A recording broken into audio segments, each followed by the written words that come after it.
Evet, merhaba arkadaşlar. Şöyle bir yemek kaşığı kadar tereyağımızı koyuyoruz. Güzelce eritiyoruz.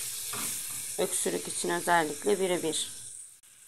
Evet, gördüğünüz gibi güzelce tereyağımızı erittikten sonra özellikle tuzsuz tereyağı olsun.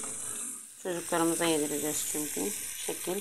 Hemen üzerine biraz pekmez ilave ediyoruz. Hafif karıştırıp böyle güzelce karıştırıyoruz. Bunları günde 3 öğün şeklinde çocuklarımıza birer kaşık yediriyoruz. Özellikle ılık olsun. Faydası daha çok olur çünkü. Şu şekil gördüğünüz gibi. Şöyle bir kıvam olacak. Tereyağı çünkü bu. Öksürüğe birebir geliyor. Kendi çocuklarıma da uyguluyorum.